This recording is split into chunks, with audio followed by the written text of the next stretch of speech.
Dans notre deuxième cours, nous allons parler de la proposition à deux termes. Les propositions à deux termes comprennent dans leur structure le sujet et le prédicat. Le soleil venait de se cacher. Tout était solitaire. On était gai, l'un riait, l'autre chantait. Le sujet et le prédicat sont les termes principaux de la proposition. À part les termes principaux, la proposition peut comprendre d'autres termes, appelés termes secondaires. Premier, c'est les compléments du verbe. Le complément d'objet direct. Exemple, elle chantait une romance. Le complément d'objet indirect. J'écris à ma sœur. Le complément d'un verbe impersonnel. Il est arrivé quelques personnes. Le complément d'agent. L'enfant a été loué par son maître. Et le complément circonstanciel. Nous luttons pour la paix. Deuxième, le complément du nom ou épithète, appelé complément attributif. Exemple, après un rapide déjeuner, ils ont visité la maison. C'est un pavillon confortable à 2 stages, bâti sur cave. Troisième, le complément circonstanciel attributif. Il le regardait, les dents serrées. Les compléments d'un pronom, d'un adjectif, c'est le quatrième. Exemple, je voudrais te parler du loyer. Quel loyer? Celui de la maison. Un texte difficile à traduire.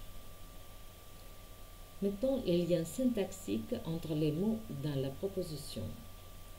Les liens syntaxiques entre les mots dans la proposition simple sont exprimés à l'aide de différents procédés. Premier, par l'ordre des mots. Le soleil éclaire la terre. Sujet, verbe transitif, complément direct. Rose cherche Bernard.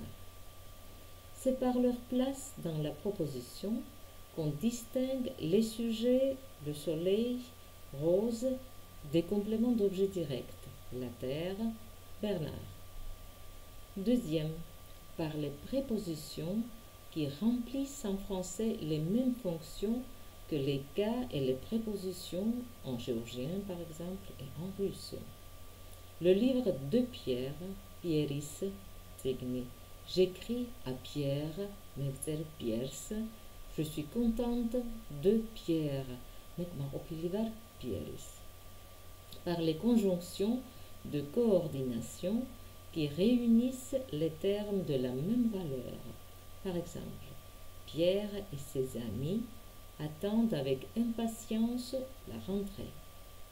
Par l'accord, de grandes et belles maisons s'élèvent maintenant des deux côtés de la rue Rustaveli, par exemple.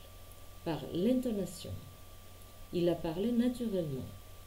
Il a vécu heureusement. Il a parlé naturellement. Il est venu heureusement. Le sujet. Le sujet est un des deux termes principaux de la proposition. Il exprime la personne ou la chose qui effectue ou subit l'action exprimée par le prédicat, l'être ou l'objet auquel sont attribuées quelques qualités ou propriétés. Des exemples.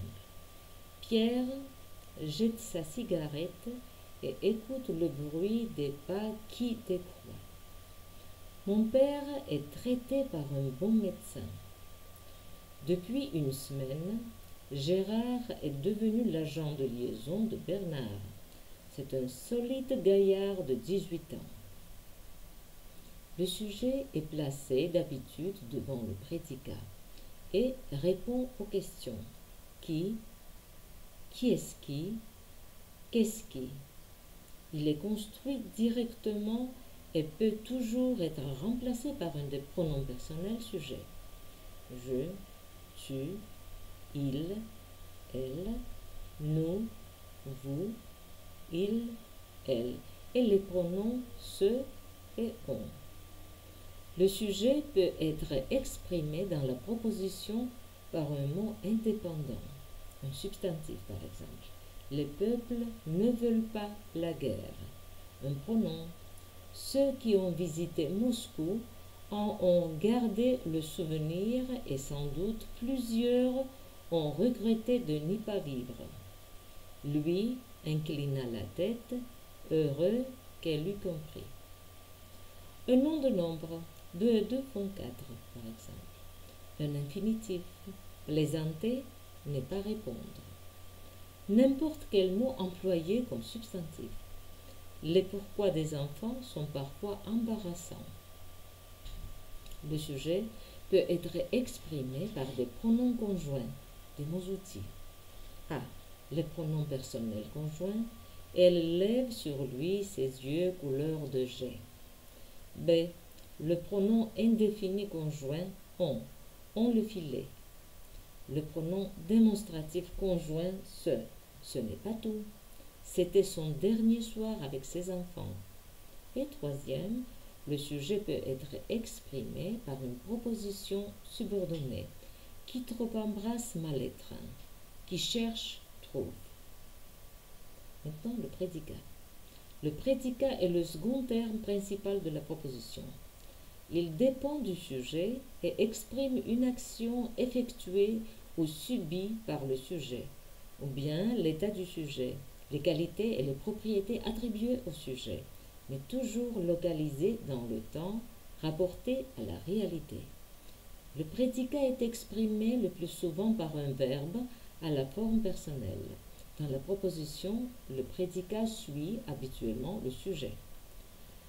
Des exemples. Encore une journée s'achevait, vite et lente. L'après-midi avait été étouffant, et le soir, les martinets volaient très bas au ras de l'herbe.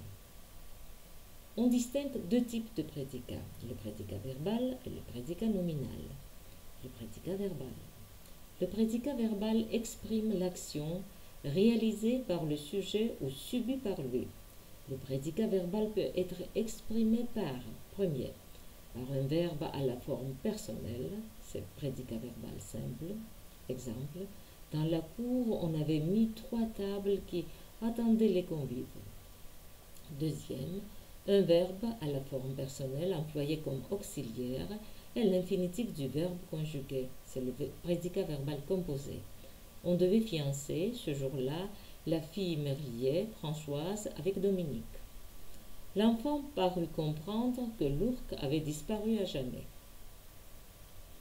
Les verbes pouvant être employés comme auxiliaires sont assez nombreux en français et contribuent à exprimer différentes nuances grammaticales. A. Le verbe aller et venir, employés comme auxiliaires, servent à exprimer des nuances temporelles. Je vais partir dans quelques jours.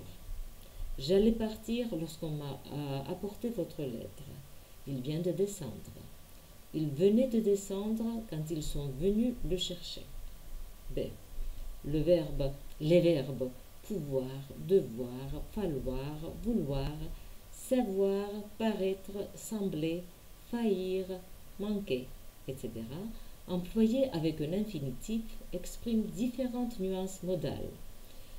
Exemple, il pouvait avoir 45 ans. Ça doit être pour cela qu'il est venu. Il faillit s'écrouler dans la fosse.